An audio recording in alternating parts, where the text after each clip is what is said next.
Hi everyone, I'm Arnold Morales, and this is Nontraditional, a podcast about succeeding in college and overcoming obstacles that non-traditional students face. Together, we will interview recruiters, scholarship committees, and successful graduates. I will also share personal stories, tips, and how-tos just for you. So stay tuned. Hello, everyone. Yeah, I know Edgar has a nice setup there. Where's everybody calling from?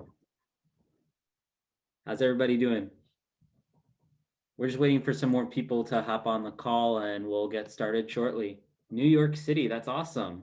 I live like 2 hours away from New York City in Connecticut. San Fran, that's awesome. Never been to San Fran. In Seattle. Hey, you gotta come out and visit us here, Sebastian. What's so bad? Awesome. Wow, we got people all over the place here. Los Angeles. LA. Sunny California. Awesome. All right. I think we have enough people to start, so I'll just go ahead and get started. Hi, everybody. Welcome to the Lockheed Martin panel. My name's Sebastian Donoso from Nontraditional College Success. Today, we have a bunch of great engineers and managers who will be speaking about their experiences working at one of the biggest companies in the defense industry. We have Mike DeShield, who's a systems engineering manager at Lockheed Martin Space, Stefan Liu, who is an obsolescence project manager, and Obi Anyas, who's a project engineer at Lockheed Martin Skunk Works. So just a reminder to the crowd of all the rules. Mike will be giving a presentation first, which will be an overview of what Lockheed Martin's all about, followed by a few questions from me, then an audience Q&A. The panel will also be recorded, so if anybody has any questions, just make sure to click on the raise your hand function thing before coming off mute to ask your question, or just put in the chat. So Mike, if you want to take it away. Okay. How do we have permission to share my screen? I just gave you permission, so you should be able to. Oh, I see. There you go. Sorry about that. No problem. And Saul just made it into the meeting, Sebastian. Welcome, Saul. Okay. Can everybody see my screen? Yep. Good. Okay. All clear. All right. Now, this just a general overview of the corporation as of mostly end of 2020 into 2021. Okay, let me go next chart. Okay, Lockheed Martin, like every other organization and company in the aerospace and defense industry, we have our slogan, Lockheed Martin, your mission is ours. Okay, this is our top leadership. We are, our organization is comprised of a CEO, Jim Takelet, and a chief operating officer and a chief financial officer. And the core of our work is performed by 4 business areas. Aeronautics by business executive vice president Gregory M. Ulmer, Rotary Mission Systems, Stephanie Hill, Space, Rick Ambrose, and Missiles Fire Control, Scott Green. I happen to be employed under Rick Ambrose in the space business area. Okay, our vision is to be the global leader in supporting our customers' missions, strengthening security, and advancing scientific discovery. And our big push throughout 2020 and start of 2021, big push is innovation, and you'll see this in later charts. Okay, and like any corporation, we have our corporate values, because we can't do anything without first having your values established. And we do what's right, we respect others, and we perform with excellence. Okay, right now our current organization comprised of about 110,000 employees, and the majority of them are 58,000 scientists. We're over 395 facilities worldwide, and we're operating over 54 different countries with 7,800 employees. So like say, we're not only national, we're international. Okay, our primary customers are departments of Defense, Homeland Security, Commerce, Energy, State and Transportation, NASA and the Intel community, and also more than 100 nations globally. So the majority of our work is focused on the government, but we do have a commercial aspect, but it's not as big as our government customers. Okay, field offices. These are the offices where we support on site with the various customers, ranging from the all the way up to Boston, Massachusetts, of course, Washington, D.C. for the Maryland, D.C., Virginia area, Texas, Florida, and also the California. So we're all over the place, in supporting field offices. Okay, these are our business areas. This is the core of our work, where we perform, first in astronautics, we support tactical fighters and strategic and tactical airlift, advanced development, and sustainment operations. Two of our big sellers right now are the F-35, also known as the Joint Strike Fighter, and the C-130J, which is our huge transport planes. And that work is done primarily in Dallas, Fort Worth, and also in Marietta, Georgia. Okay, on the right, missiles fire control with air missiles defense, tactical missiles, fire control, combat maneuver systems, and also included in there is energy. And their primary locations down in Orlando, Florida. And as energy, we also believe we have a chart covering our energy pursuits and sustainability, and also any kind of renewable energy options. Space, which I am employed, surveillance, navigations, global communications, human and deep space exploration, and strategic and defensive systems. I personally support the GPS program, which falls under the military space line of business. And if you have a cell phone you use to get direction from point A to point B, that's us, and that's what we do. And last but not least is rotary emission solution systems, which are maritime solutions, cyber electronic warfare, aviation systems, and rotorcraft. And the rotorcraft is, we recently acquired Sikorsky, which is a huge helicopter business, and that falls under us. And we've had training and logistics solutions for quite some time. Okay, next chart, major US locations. As you can see, United States, we cover a large area, multiple locations. My particular organization is located in a town called King of Prussia's, which is about 30-minute drive northwest of Philadelphia. Matter of fact, not too far from Ridley Park, which I guess you know pretty well, Sebastian, right? Okay. And as you see, various locations and lines of business identified where you see missile fire control in Orlando, and also aerospace in the Dallas-Fort Worth area. And you see our primary location for space is in Denver, Colorado, and a secondary spot, I wouldn't say secondary, another major location is in Sunnyvale in the Bay Area. And also we support our customers at the Air Force bases across the country. Okay, Lockheed Martin International, we try to do cross-business capability integration with all 4 business areas, integrated platform solutions, training aviation solutions, and also sustainable cyber logistics. And the next chart shows the various locations where Australia, Southeast Asia, North Africa, and Egypt, and also Saudi Arabia. And you see quite a few locations in Europe, and South Korea, and Japan. And United States, we have our international headquarters in Arlington, Virginia. And we have one business venture in Mexico and also in Colombia, but we will also, in the years to come, we do have strategic initiatives to pursue business in the African continent, also, and further inquiries into South America. Okay, innovation. The big part there, artificial intelligence, machine learning, and autonomy, directed energy for systems using high focus energy.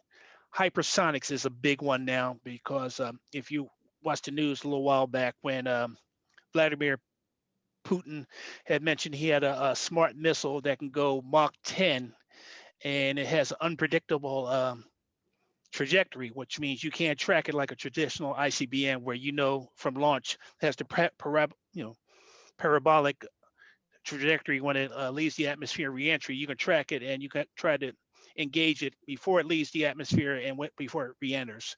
And of course, we didn't believe them, but still, you can't be too sure. So we are going for, a Mach 5 hypersonics, both offense and also defense, and also multi-domain operations. And everything I'm saying right now is not company proprietary. This is general knowledge throughout the area. Okay, and why Lockheed Martin? Of course, customer focus, innovation, and sense for purpose. And we do global security, scientific discovery, and as I mentioned earlier, we do pursue various commercial markets. I just want to keep it simple. That's a summary of what we do. Great. Thank you so much for that summary, Mike. Oh, my pleasure. Now I'd like to open up the entire panel. If you guys can all introduce yourselves, where you studied, and why you decided to pursue engineering. Just a little warm-up question. Mike, why don't you go first? Okay. I'm Michael DeShield. I'm System Engineering Manager. I have a long history. I'm going on 32 years at Lockheed Martin. I've been in the aerospace and defense industry for 42 years. And I started my career at the University of Maryland, Baltimore County, pursuing a degree in applied mathematics. I was exposed to different opportunities through the cooperative education program, which was exposed to me in my sophomore year.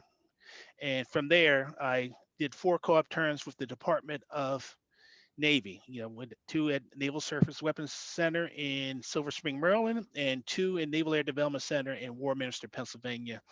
The Warminster, Pennsylvanians have all moved down to the Patuxent area in Maryland, St. Mary's County. I did 6 years after I did 4 co-op terms. I did 6 years as a government employee, as a mathematician. And from there, I was exposed and fell in love with computer science. So after my 6 years with the government, I wanted to do the contractor work instead of being a customer for the contractor. From there, I went to RCA as an embedded flight software engineer. RCA, if you're familiar with the history of it, RCA was bought out by GE, which sold this business to Martin Marietta, which merged with Lockheed Martin. So that's how I got the 32 years altogether. And if you saw the part when they were describing a little bit of our bios, once I got my undergraduate degree way back in 1981, I took a temporary break before pursuing my master's.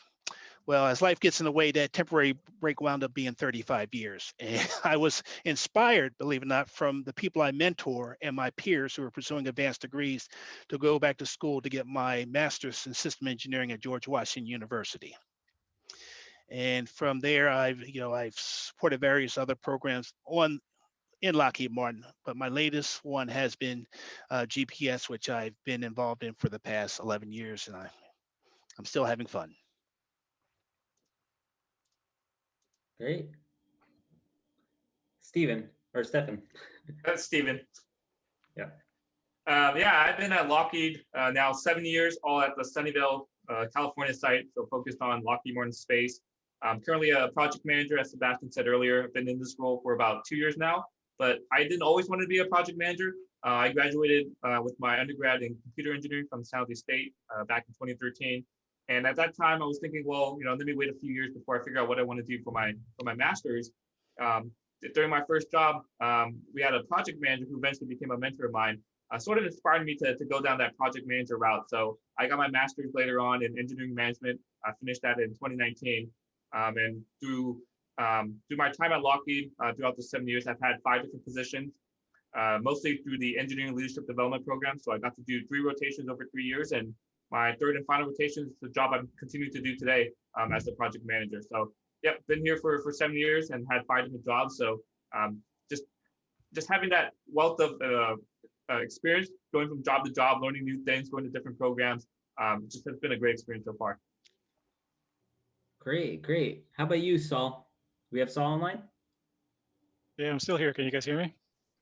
Loud and clear. Yeah, sorry, I had technical difficulties. No worries. So my name is Saul Castillo, or Saul Castillo if you speak Spanish. I was born in Puerto Rico, grew up in New York City. I've been at Lockheed now for 16 years. I've been working in the space industry or aerospace industry for 25. Can't believe I'm that old. Geez. I've been at Lockheed for 16 years. I'm a mechanical engineering manager of antenna products, Allen Space. And one of the reasons I became an engineer, actually, I got up one morning used to watch cartoons as a kid, and one morning I believe I was watching Bugs Bunny. That was my favorite cartoon growing up. That tells you my age again. The programming was preempted by a space shuttle launch. They had a Puerto Rican engineer describing, the mission. And as soon as I saw the shuttle take off, that inspired me right there on the spot to become a mechanical engineer or to work in the aerospace industry. I never wanted to be an astronaut, which is kind of interesting. I just like working hardware and solving engineering problems. So I have a bachelor's degree in mechanical engineering from City College of New York.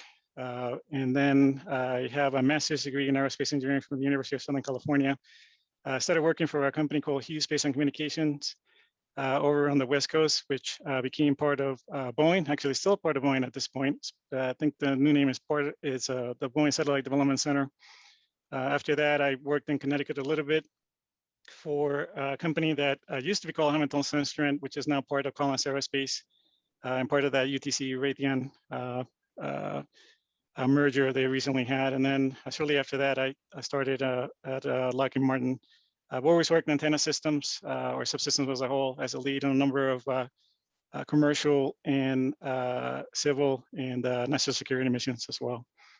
So that's just a little bit about my background. I'm glad that I was able to dial in and solve my technical problems. And I'm hopefully I'll be able to answer any questions from the rest of the students. Thanks. That's all I have. Yeah, great to hear. Great to hear. Obi. Hi, my name is Obi Diego. Obi Diego, but I go by Obi Anyans mostly. It's easier to pronounce. Yeah, currently a project engineer at Lockheed Martin Skunk Works out here in Palmdale. It's technically a manufacturing project engineer, so most of what I do my day-to-day is just to support the build.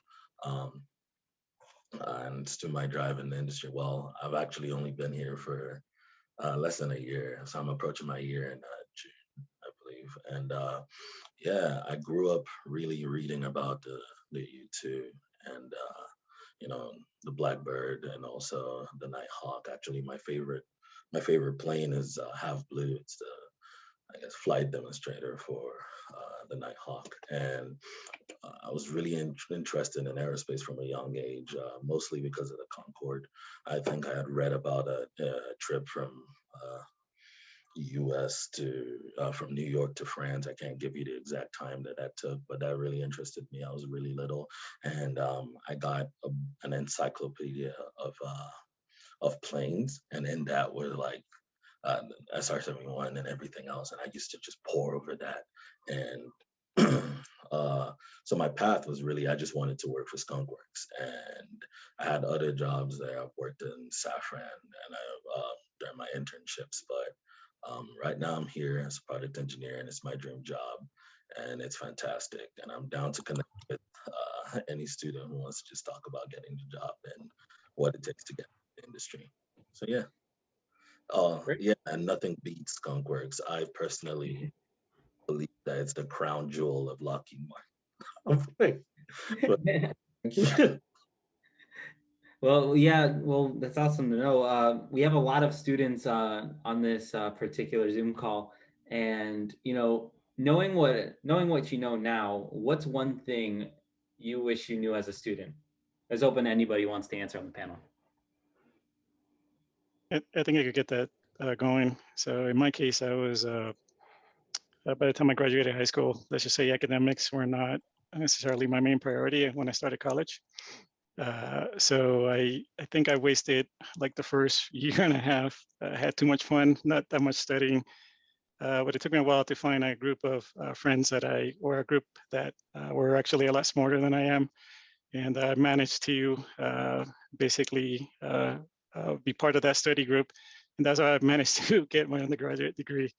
So if you're struggling with grades for whatever reason, whether you're working or due to different priorities or immaturity, like in my case, find a good steady group and a good set of friends that are willing to help you out, so you could recover and end up being successful as an undergrad student. That will help you a great deal when you move into the workforce as well. So. Great, great. Yeah, so I'll just follow up on that. Um, I in entering college, I guess I had some constraints.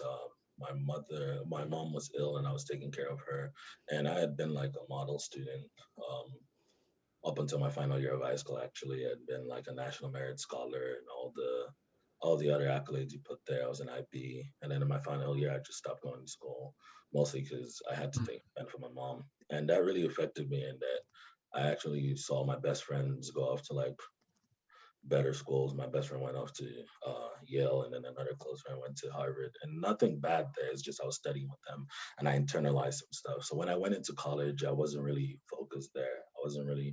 I thought I should be somewhere else, and which is a bad approach. But also, I was a lot of my time was taking care of my mom. So my commute from back home to college was 45 minutes normally.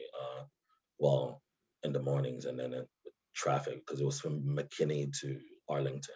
So I don't know who knows this and there, but that's in Texas. So it was like 1 hour 20.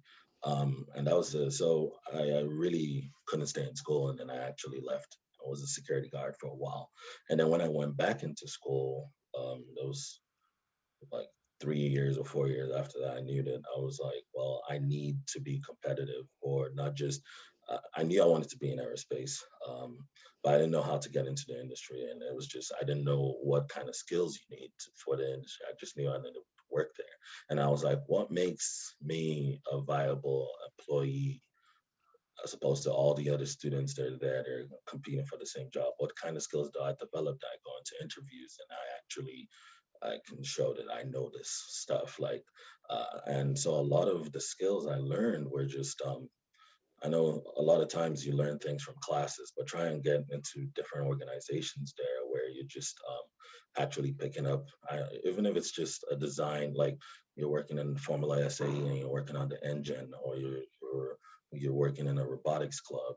You're developing skills that you can actually use on your job, and most of the skills it also shows you what branch of engineering you're trying to go into, because for mechanical engineers, my degree is in mechanical and energy engineering, and that's really vast. And I love thermal management systems, and I didn't know that until I like worked on a project with that. And I am not really the greatest with what you would associate like with mechatronics and stuff. But I knew that because I worked on some projects, and I was like, nah, this is not for me. So use that time in college to really develop those skills, because I talk to a lot of students, and they say when they're older, they want their career to be in X, Y, or Z. And honestly, your career starts now. All the stuff that you're going to be hired from, you're putting that in your resume right now.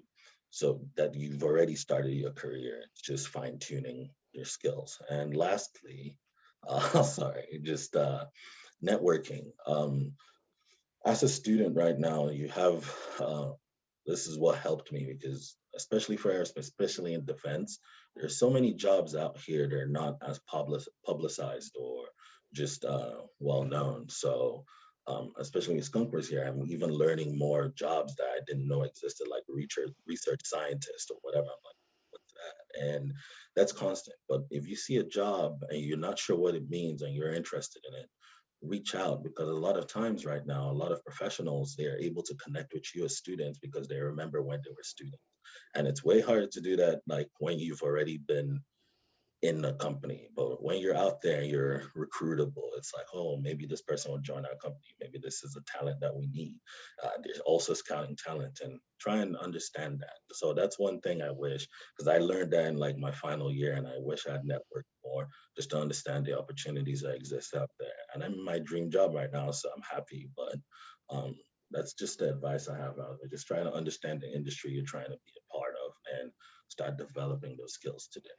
Thank you. Yeah, Obi, you took my answers there, but I'll just add on a couple points. So yeah, definitely join organizations. Obi talked about, hey, you get to meet new people, you get to learn new skills, you get to figure out what you like. I would add, as you join these organizations and you find a group that you really enjoy, go hold a leadership position there, and you start developing those leadership skills early on. You learn how to manage projects, you learn how to manage a budget, you learn how to work with people, you learn how to manage your time better. And first of all, it looks good on your resume that you're president or vice president or whatever of a club, but then you learn all these soft skills that are extremely helpful when you start working. And then networking, yeah, I mean, don't wait till you're about to graduate and start networking with people. Start doing that day one. And this is networking with other students, networking with students outside of your discipline, outside of your major. Whenever there's professional development events or whenever there's speakers coming in, go network with them. Go to those events and just meet people who are working professionals to start building up those relationships early on. So when then when you're about to graduate, when you're looking for a job, you already built up that relationship. You have a vast network of people to that you can reach out to when you're looking for a job. Yeah, you really hit it right on the head there. You know, networking is such an important skill, not only in the sense of just learning what the other person does, but also being able to learn how best to express what you've done so far and who you are as a person, and just being able to get out of your comfort zone and find out more about other people without getting nervous or things of that nature. But yeah, that's all great answers. Yeah, I just want to add one thing about it with regard to when you're a student and once you pursue your professional career. I just want to clarify you're always going to be a student because right now technology advances exponentially. It's imperative that you stay current. Case in point, when I started my software development, embedded flight software background, I was pretty good at assembly level programming. Matter of fact, I did it for 12 years. That and about $50 might get me a train ticket these days. So things become obsolete. Stay current. And what I mean being a student is just that. You might want to go back to school for your advanced degree, take courses, and also don't be afraid to ask questions. Find out what's the current drive. Case in point, when I did software, I was more of a structured programming. Now is object oriented, and the big push, agile development. And when as a hiring manager, I'm kind of surprised how many different schools do not actually formally teach agile. It's just more like it exists and so be it. But things of that nature, you want to find out what's current, what company's looking for, and focus on that as well. And a good way of doing it, look at jobs that are just a little bit beyond your reach, and look at the job requirements. And from there, you know how to build up your skill set and apply for that job down the road. Definitely mentioned a lot of things, especially how much tribal knowledge there is in industry versus what you actually learn in school. And that goes into actually a great question that Daniela Solis dropped in the chat. And I guess looking back, what takes the lead, technical skills versus, I guess, non-technical skills like leadership skills? I think nowadays you need a combination of both because you're working on a team, and even when you start working out of college, you're not going to know everything. So you need to be able to handle all sorts of personalities and different situations, right? So I think it's a you need to have a good 50-50 skill mix. Well, but it also depends on what type of job you're looking for. So if you're going to be like a structural analyst, right, then I think your technical skills there will get you your foot through the door. But if you have, my group consists of a large number of mechanical design engineers. Yeah, we're not necessarily looking for the technical skills. We were looking at how you put things together, so forth and so on, right? But I think that, yeah, you need to basically work on both. I think as a hiring manager, the technical skills get you through the door, but your soft skills help you land the job. All great points. Anything else? Anything to add? Anything else? I agree with so 100% on that because as a hiring manager, because a lot of companies and Lockheed Martin as well, we're very well aware that incoming college students does not have an extensive background and technical experience for those who may not have the opportunity to have an internship or co-op term. And when they're devoid of those skill sets, we do behavioral interviews to give examples how you handle yourself in certain situations. And we gauge on your leadership skills, your interpersonal skills, your technical skills, how to resolve issues. And the important thing is how to communicate with others. Great points all down the line. So Bernardo had his hand up. Bernardo, if you want to come off of mute, go ahead and ask your question. Hi, hello everyone. I don't know if you can hear me well. All loud and clear. Okay, so first of all, I would like to thank you for the presentation, for all the quick tips that you gave me.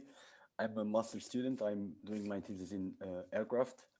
I studied the bachelor in aerospace and I'm focusing on aircraft. My question is related to the new changes that we've seen on cars. We've seen cars adopting electric batteries to fuel the systems. Do you believe that in aviation we are going to see more or less the same thing? Because I know that, for example, we are currently seeing people starting to use hydrogen fuel cells, for example, in smaller UAVs, for example, but from that to bigger aircrafts or even fighter jets, that's a big leap.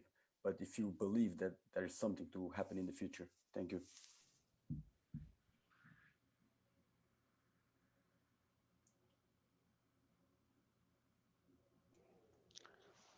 Wow, that was an excellent question with regard to, and I just want to make sure I get this straight. Are you, in summary, you inquiring about the transition from the conventional fossil fuels into the renewable fuels and battery powered? Exactly. Yes. Okay. Well, I don't think it's a matter of if, it is a matter of when. In spite of everything you may hear, sustainability, and just moving toward the renewable energy option is a necessity. It's going to happen, is imminent. Some people might go along kicking and screaming. First it was, too expensive, too hazardous, but the point of the matter is becoming more and more cost effective. So to answer your question, yeah, that is going to happen. A matter of when and how, that's to be determined. Okay, thank you very much. Oh, my pleasure. And Edgar, if you want to come off of mute, go ahead and ask your question. Hi everyone, can you hear me? All clear. Hi, my name is Edgar. I'm a senior student at Cal State San Bernardino, pursuing a computer engineering degree. Currently looking for internships like crazy. And first of all, thank you for the great presentation, Michael DeShiel, and for the answers from the panel. And my question for the panel is, me as a student, as a computer engineering student, hearing the feedback from Michael DeShiel about you never stop learning, but how do you know which are the exactly skills that you need to apply for that job? I know that you need to look for the for certain specifications on the job entry, but sometimes it's not enough. So we as a students, we go and start developing all these skills, but how can you concentrate in one thing? Like in my case, right now I'm working on an autonomous drone for my senior project, and I'm developing hardware, I'm developing software. All these skills are just coming to me, even artificial intelligence. So, but how to know which ones is the requirement that you guys need? I want to know that, Thank you very much. Yeah, let me take this one. I have a computer engineering background, although I didn't use much of it at Lockheed. But Edgar, yeah, no, that's a great question, right? Especially in computer engineering and software, it's so vast, right? There's just so many things you can do, and you definitely, you did the first step, the first right step there. Look at job recs to figure out what the skills are. But I guess my question to you, or question to anyone, is, well, figure out what you want to do, right? Because you can't say, oh, I'm willing to do an internship in anything. What part of computer engineering, what part of a software engineering do you want to do? Do you want to do front end? Do you want to do back end? Do you want to do UI? You're talking about autonomous vehicles. So focus more on the companies that produce the products or work on the products that you want to work on, and then you go look at the job recs and see, what skills am I missing? What do I need to pick up? My personal example, I'm in project management, and I forgot. I think Michael said earlier, the schools don't teach about agile, and I see that on a bunch of job recs. So, I'm not doing that in my role as a project manager. We haven't adopted the agile framework, so I just bought a course online with agile to learn more about agile, to learn more about. I'm just blanking out right now about the software, but I just paid the course online, $15 or $20, whatever, to pick up that skill. I did that with Python as well last year because I noticed, hey, that's a useful language to learn. It's pretty commonplace. You can script pretty much anything. So focus on the jobs you want to get into, and then you start noticing those trends and those skills that start showing up that you might need to learn on your own. Definitely, I agree with you on that. It's like me. I usually go on Udemy and get these courses because that's what sometimes, sometimes this information professors don't give it. And to me, that's one of the things that I don't like about education in America. And I'm sorry to put it, but they should show you that. They should show that what is the industry asking for, because at the end, you're gonna have some competition out there, and is either they are preparing you to attack the big giant or the internship, the internship, and are you gonna be able to show yourselves to sell yourself to them? They need to show you that, but sadly they don't do. So that's why like I said, I've been developing all these skills and trying to make more connections, like you guys mentioned, and start preparing myself for that. When I graduate, probably have a chance to get a job. But I really appreciate your answer, Steven. Yeah, you're welcome. Thank you. Yeah, just want to follow up, Edgar, on that as well, with regard to, like I say, that requirements. As a hiring manager and an interviewing manager, there are times where I'd ask, someone what kind of skills to possess, and sometimes you might not have the exact skill. Well, you can give an example if you've done something similar, or you demonstrated a skill that you acquired rapidly, where you're a quick learner. You give a solid example of it. That helps as well. Now, with regard to staying current, where you just don't know which end is up, so to speak, that goes into those professional organizations or those clubs that you join in, and also subscribe to a publication. Popular mechanics. That's some things of that nature that you enjoy, and just pull what's current on there, because I do that as well, and I've been doing this for a long time. Just one quick example is that I was just at reading in Popular Mechanics, where they're showing eventually one time, when the time comes when we have a Martian colony, and life support is critical. So it showed an example of machine learning, where you're tracking and predicting the failure rate of a device or a unit on Mars.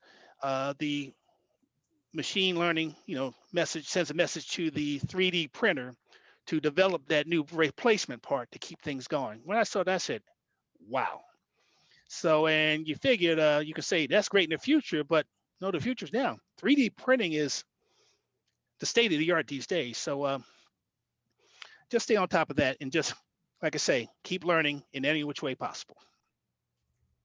Thank you. Thank you very much to all for answering my questions and my confusions. And I agree with you all on your feedback. Thank you. Great answers all across the board. And a lot of them related to education and some of the discrepancies, if you will, between industry and academia. Sometimes they're a little bit at odds with each other. But nonetheless, all valuable perspectives. Speaking of which, so an interesting question that Swapnil Patel in the chat proposed was the level of education you have coming into industry. So I know many entry-level positions only require a bachelor's degree, but would any of the panelists agree or disagree as to whether or not coming in with a master's already helps, or if it's better to get that along in your career? Any perspectives anybody would like to comment on? I'll speak from a student point of view first, and then the managers can go on. But I believe you can start getting into, like, while as you're a student, you can start getting into engineering positions before you even get your bachelor's degree. There are internships out there that are available that you can apply for without even having an associate's. I believe there's the Patty Gray Smith Fellowship just launched, and a lot of the members of that fellowship that got them during their first year of college. So there are opportunities out there. You can get them as early as high school. There are high school internships out there. Now, of course, they're so competitive and things out there. But as to the do you need a bachelor's degree in passion? Well, engineering positions exist where you can get them before that. However, I know for me, what was really helpful for me was not just my bachelor's degree for getting this job. It was also the passion, because half my interview, um, I got hired at the NASA, the Lockheed Home for the Holidays, and I remember going in there, and I didn't think that Skunkworks would be there. I wasn't gonna go, and that's part of the application to networking. I wasn't going to go. My friend was like, "Hey, you should just show up," and I was like, "Well, will Skunkworks be there? Because that's a branch of aeronautics." And they were like, "No, OB, you dummy. Skunkworks is in Palmdale, and this is in Fort Worth." And I was like, "Well, and then I was convinced to go, and then I went there, and it's kind of like by building your network, you're understanding stuff, because I knew Skunkworks was in California, and I knew it was in the Antelope Valley. I was just not sure what city it was in Palmdale, and they had asked, does anybody want to go interview for Palmdale? That's all they said. They didn't say what location or anything. They just said that. And I just rose my hand and like, yeah, me, because I knew exactly what that meant.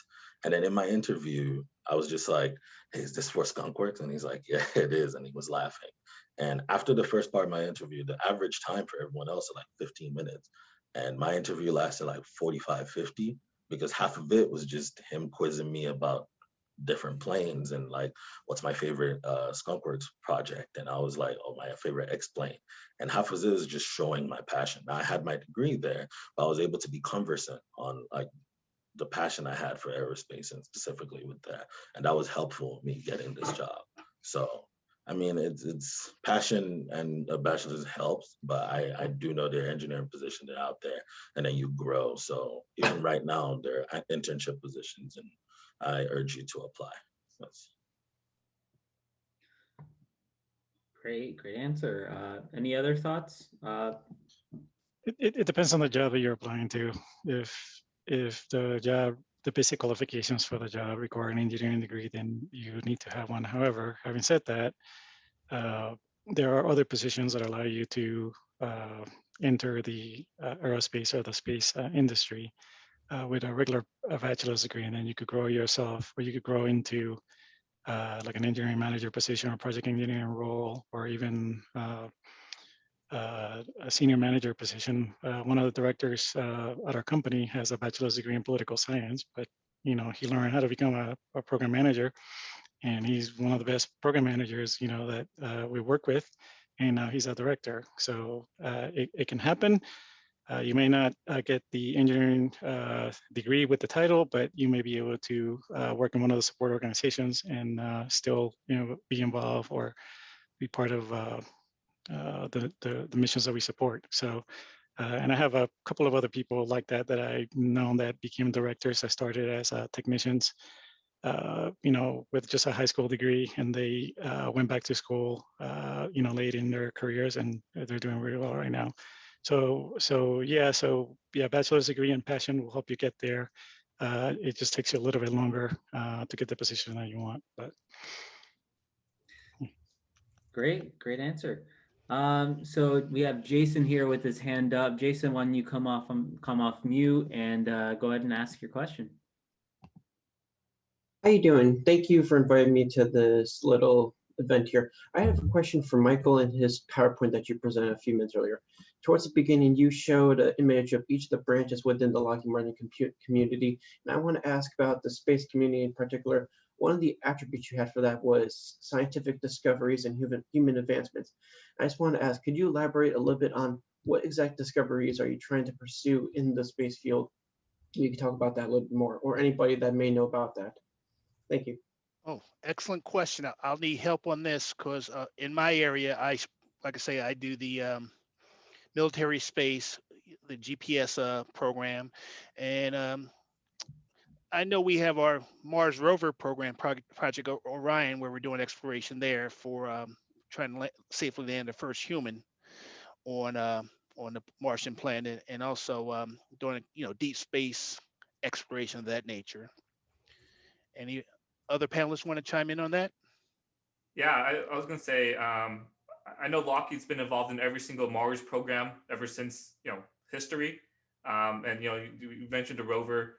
Another thing that happened within the past 6 to 12 months was the Osiris Rex program. So basically, launching some sort of spacecraft and then having it orbit an asteroid, land on it, collect a sample, and then return back to Earth. So that sample was collected within the last few months here, and that's on its way back to Earth. So I mean, there's just so many different examples out there. We can go all day about it, but yeah, no, Jason, I think you can just go on our website. There's just list every single program on there, and especially since you're interested in space exploration and scientific discovery, you'll find so many different programs that we do there. And yeah, I'm wearing my Lockheed Martin space shirt here, so good timing for the question. All right, thank you very much, and I'll definitely do that in the future. Thank you. Awesome. So I wanted to sort of break off a little bit and ask a question directly to the panelists. Now, I always get a different answer when I ask different companies, but if you guys were a hiring manager or an interviewer, what would you look for when you're screening a candidate?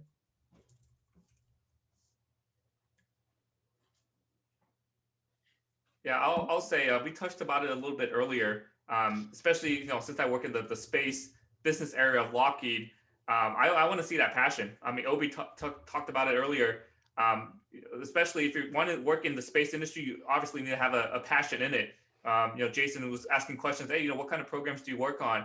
I think just by having that passion goes a long way. I'm just basically repeating what Obi said, because what we do at Lockheed Martin and at any company, but more specifically in Lockheed Martin, the aerospace and defense industry, what we do is so specialized. So you can learn a lot in school. You can learn about orbits. You can learn about aerospace engineering, mechanical engineering, whatever in school. But what we do is so specialized. So you want to have that passion. You want to really believe in the product, and you want to really believe in the mission of the product and who it serves and who it helps. And that goes a long way when you start working day to day. And I'll add on that what Stephen's mentioning about, we look at the, like I say, the passion, also the experience, if you had any kind of internship experience. But however, some individuals might not have the opportunity to have an internship. So what I look for is, what projects, and specifically team projects, you performed in school, and how did you interact with them, the projects. Did you lead the effort amongst the team players? What problems did you encounter? And the big part about it, I've heard challenges where there was a complete hardware failure and they had to do a contingency plan and they rushed around and got it done on time. I look at that, how do you quickly recover it from adversity? And when I look at that, I get impressed how you worked under pressure and how you recover yourself as well. And also the point is, when you did everything right and you finished early, and of course I'll ask the obvious question, what was your grade on that project?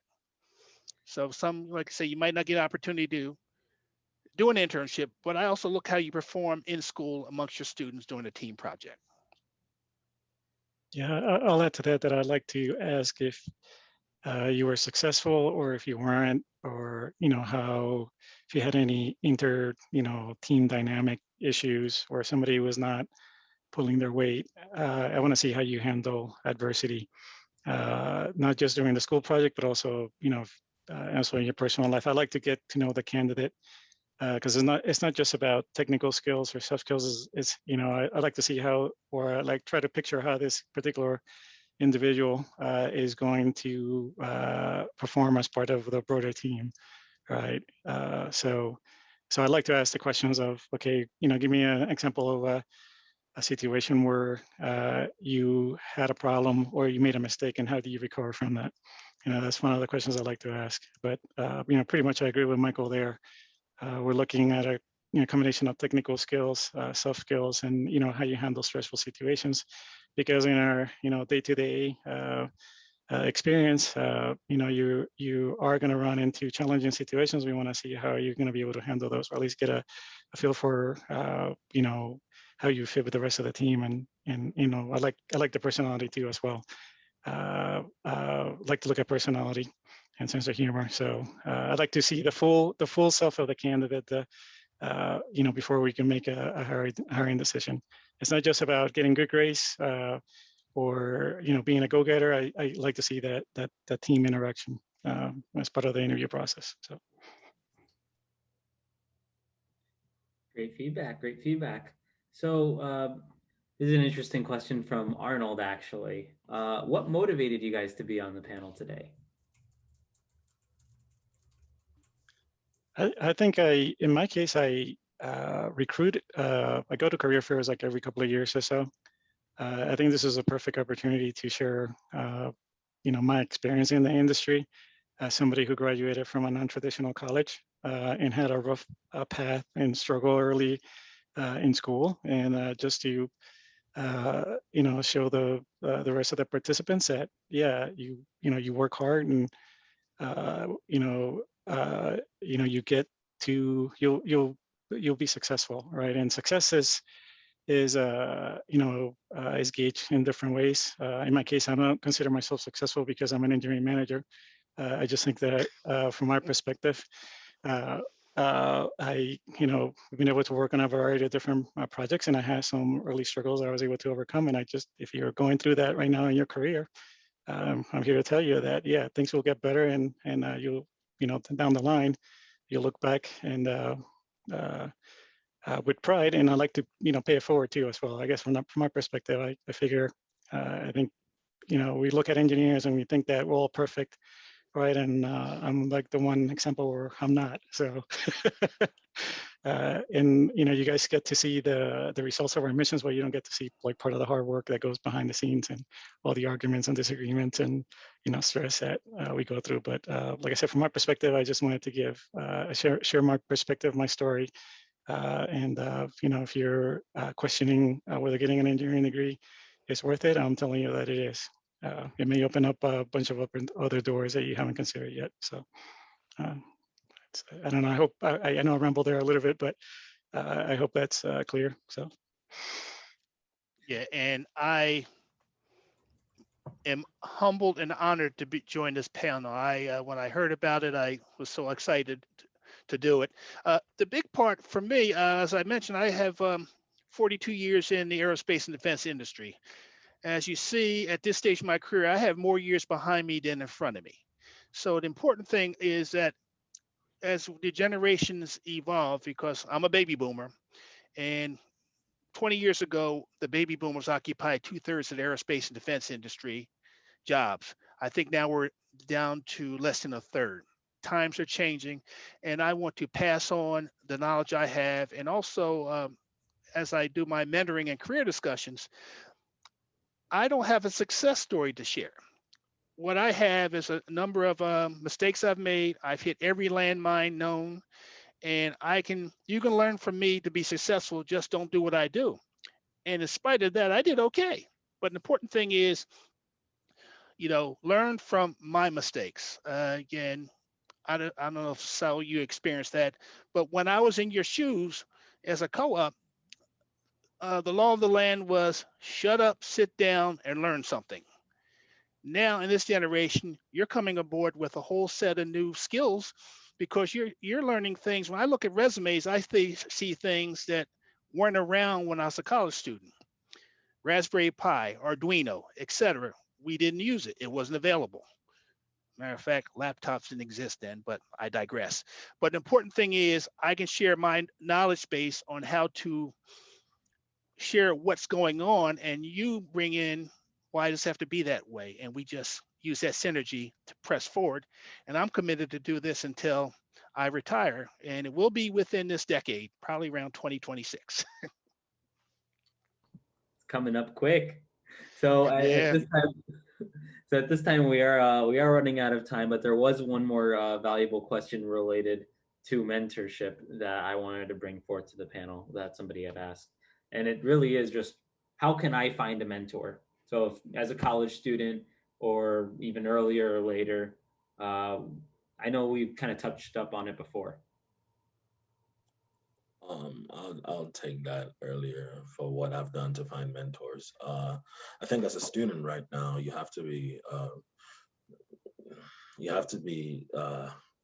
out there. And what I mean by out there is you have to go, like Michael talked about, or join organizations out there and participate in like the industry focused organization like AIAA or well, there's SWE also, but I mean, I'll just list off some, and AIAA, SWE, NSB, SHIP, those are, or just IEEE and in COSI. So like, go and join organizations out there that are doing projects that pertain to skills you want, and you meet engineers there, and then you can actually connect with them. And for me, mostly when I look for mentors or when I've met people, it's not really, because I know it's so easy to meet people and be like, hey, hire me or get a job. But I typically just go meet people to just understand who they are and where they're coming from, so I can glean information from their experience that could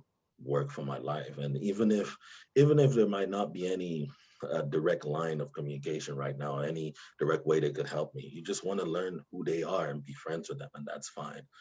Yesterday, this personal to me, yesterday I had a chance to talk to the former CTO of Lockheed. He's Keoki Jackson, so right now he's VP of Logistics Supply Chain. And I met him actually at the AIAA in 2019. I met him at a conference. He gave me his business card, and he was like, "Hey, yeah, you should contact me." And the fact that he was able to just converse with me was part of the reason why I wanted to I applied, because I thought I would never get into Skunkworks. And he sat down, talked to me, asked me about my interests, and I was like, oh, maybe I could meet other people like this in this company. And I had applied, like I met other people at that conference, met other CEOs, and I didn't want to reach out too early, but I joined Skunkworks now, and I've been here for a couple months. So I set up a call with him. I was like, hey, I've been here again. Let me touch base. And it's like, oh, I've been waiting for you to call me all this time. I've been looking to like discuss your future and stuff like that. So that's it. And then yesterday was just more about like technology. And I understand right now that there's no direct way I can actually work with him in my career, or work with him right now where I'm at. I'm still learning. But then I said, hey, let's schedule another call in a year, right? And then in a year, I'll touch base with you again, and we'll see where I am, and we'll see where you're at, and then just go on. And that's how you establish those relationships where one of the best things are, if you see people that can help you right now, that's fine. You talk to them, learn from them. And if there's someone in the far future, it could be, I don't know, Elon or anybody that like you find interesting right now, see the way you can meet them halfway. Like, at what point in your career will this person be important to you, or at what point can they actually be beneficial for you? And then you can establish the base right now, but then you work up to meet that point where 5 years down the line you've reached a space where you can actually converse with them. But really just reach out to people. And a lot of, as you can tell from Michael and Saul right here and all the managers, they're all here to like shed information and talk to you. So just think sometimes you just reach out. So thank you. I think I'll add to that, and I agree with Robert Wilkinson's comment that a mentor can be anywhere. Most importantly, find one who inspires and drives you. What I'd like to do is pick up, I watch how people work, even my direct reports, or at the senior manager level, and I like to watch how people handle different situations, how they express themselves, and how they go to how they perform on their job. Or so you could do that with pretty much anyone. If you don't necessarily need to have a formal mentoring a relationship with somebody to pick up what's good from your peers or your friends. So I tend to do that a lot in the event that you're shy or an introvert. If you don't want to go out and reach out to anyone and ask for help or to become your mentor, you can still do that. So that's another way to do that, to pick up skills that were important for you to get your job. But like going back to what Robert said, yeah, it's find that person that inspires you, or that drives you, or that challenges you and holds you accountable, and start with that person. And one other thing I wanted to mention is that you don't need to have just one mentor. You can have multiple mentors for different areas of not just your life, but also your professional career as well. So Yeah, all great thoughts. And at this moment, we've run out of time, but I want to thank all the panelists for taking the time out of their day to come. They got a really busy schedule, and it was great seeing everybody. Before you go, if everybody can turn on their cameras, love to take a group photo. Got to get all these people here. Wow, that's a lot of people. Oh yeah, we have like 31 participants. This is huge. There was a max of 35, and like 32 of them stayed for like the whole panel. So that's great. The panelists had such a great story that no one wanted to leave. Time flies. Time flies. All right, let's see. Almost there. We have a few more I wanted to get in here. All right, so I think this will be, all right, everybody smile.